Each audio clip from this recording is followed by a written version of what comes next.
नमस्कार दोस्तों, आप देख रहे हैं HW न्यूज और मेरा नाम है सोनू कनौजिया।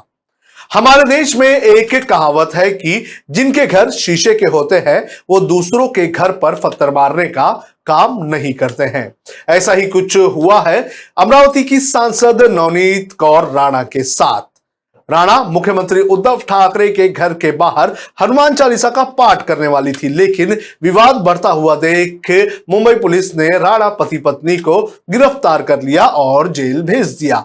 ये इतना ही नहीं झटका है, बल्कि एक और झटका आज राणा दंपति को बॉम्बे हाईकोर्ट से लगा है। बॉम्बे हाईकोर्ट ने राणा दंपति की उस याचिका को खारिज कर दिया है जिसमें राणा दंपति ने ये मांग की थी कि उनके ऊपर जो एफआईआर दर्ज की गई है उस एफआईआर को रद्द किया जाए। दरअसल राणा दंपति के ऊपर 2 एफआईआर रजिस्टर्ड की गई है, एक पुलिस के साथ कथित तौर पर बदसलूकी करने की और दूसरी राजद्रोह की। जो राणा दंपति ने याचिका दायर की थी बॉम्बे हाईकोर्ट में, उसमें उन्होंने मांग की थी कि उनके ऊपर जो पुलिस के साथ बदसलूकी करने का आरोप लगा है उस एफआईआर को रद्द करना चाहिए। लेकिन बॉम्बे हाईकोर्ट ने आज इस पूरे मामले की सुनवाई की और राणा दंपति को फटकार लगाते हुए इस याचिका को पूरी तरह से खारिज कर दिया। बॉम्बे हाईकोर्ट ने एक अहम टिप्पणी की और बॉम्बे हाईकोर्ट ने कहा कि अगर आपके पास ताकत आता है तो आपके पास जिम्मेदारी भी उतनी आती है और एक पब्लिक सर्वेंट होने के नाते आपकी जिम्मेदारी बढ़ जाती है। राणा दंपति को एक के बाद एक झटके लग रहे हैं। पहले पुलिस ने गिरफ्तार किया, फिर राजद्रोह का मामला दर्ज किया और अब बॉम्बे हाईकोर्ट ने उनकी याचिका को भी खारिज कर दिया। अब मैं आपको बताता हूं कि राणा दंपति द्वारा मुख्यमंत्री के घर के बाहर हनुमान चालीसा पढ़ने की बात कितनी राजनीति से प्रेरित है। बात साल 2019 की है, जब नवनीत कौर राणा ने न्यूज एजेंसी ANI को एक इंटरव्यू दिया था जिसमें उनसे रिपोर्टर ने संसद में जय श्री राम बोलने वाले बयान पर सवाल पूछा था, जिस पर जवाब देते हुए नवनीत राणा ने कहा था कि जय श्री राम बोलने की जगह संसद नहीं है। तो सवाल यह उठता है कि अगर संसद जय श्री राम बोलने की जगह नहीं है तो मुख्यमंत्री का घर हनुमान चालीसा का पाठ करने की जगह कैसे हो सकती है। कोई सबसे पहले राणा दंपति को यह बताए कि हनुमान चालीसा भगवान हनुमान के सामने पढ़ी जानी होती है, ना कि मुख्यमंत्री के घर के सामने। अब 3 साल में ही अपने बयान के विपरीत काम करना यह बताता है कि राणा दंपति को हनुमान या फिर हिंदुओं से कुछ नहीं लेना देना है, बल्कि वो इस पूरे मामले पर जमकर राजनीति कर रही हैं। इसी कड़ी में शिवसेना के सांसद संजय राउत ने नवनीत कौर राणा के एक पुराने फर्जीवाड़े का जिक्र किया। आज उन्होंने एक ट्वीट किया और उन्होंने अपने ट्वीट में बताया कि कैसे साल 2019 में फर्जी सर्टिफिकेट जमा करके नवनीत राणा ने अमरावती की रिजर्व सीट पर चुनाव लड़ा। बॉम्बे हाईकोर्ट की नागपुर बेंच ने इस पूरे मामले में नवनीत कौर राणा और उनके पिता को फर्जीवाड़ा करने का दोषी पाते हुए 2 लाख रुपए का जुर्माना भी लगाया। लेकिन बाद में यह मामला सुप्रीम कोर्ट गया और सुप्रीम कोर्ट ने फिलहाल निचली कोर्ट के आदेश पर रोक लगा दी है और मामला इस वक्त सुप्रीम कोर्ट में विचाराधीन है। जो बॉम्बे हाईकोर्ट ने आदेश दिया था उसमें कोर्ट ने यह पाया था कि राणा दंपति ने फर्जी डॉक्यूमेंट के आधार पर सर्टिफिकेट बनाया था।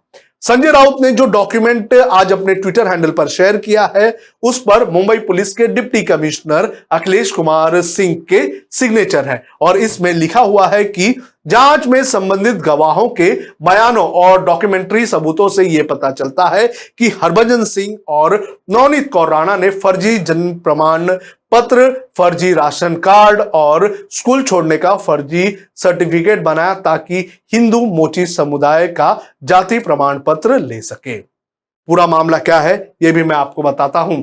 साल 2019 में नवनीत कौर राणा ने अमरावती से चुनाव लड़ा और जीतकर संसद पहुंची। उनकी इस जीत के बाद उनके जाति प्रमाण पत्र को लेकर सवाल उठने लगे। Amravati Lok Sabha seat schedule caste के लिए आरक्षित है। राणा के खिलाफ दायर याचिका में कहा गया कि राणा ने फर्जी जाति प्रमाण पत्र चुनाव आयोग में सबमिट किया था। याचिका में कहा गया कि नवनीत कौर असल में पंजाब से आती हैं, वो लबाना जाति की हैं जो महाराष्ट्र में अनुसूचित जाति के तौर पर लिस्टेड नहीं है।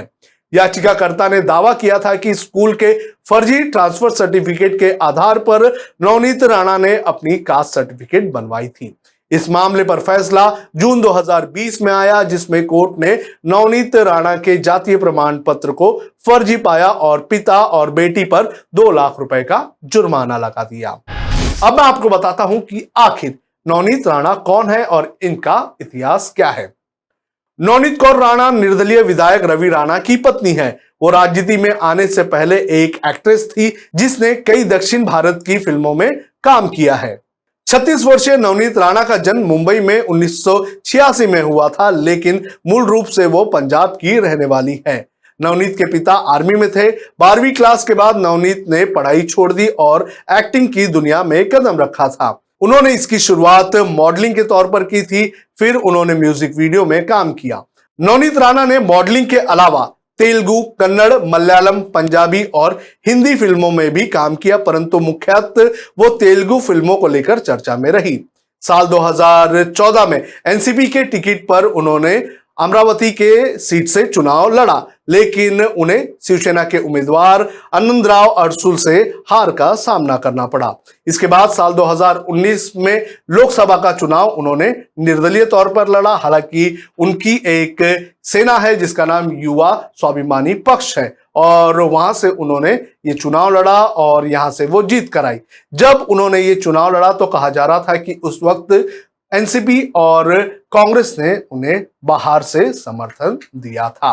तो इस तरह से नवनीत कौर राणा राजनीति में आई और इस तरह से नवनीत कौर राणा के ऊपर फर्जीवाड़ा के आरोप लगे हैं। अब देखना जरूरी है कि जो मामले दर्ज किए गए हैं मुंबई पुलिस और महाराष्ट्र सरकार की तरफ से नवनीत कौर राणा के ऊपर, उसमें और कितनी मुसीबतों का सामना नवनीत कौर राणा और उनके पति को करना पड़ेगा।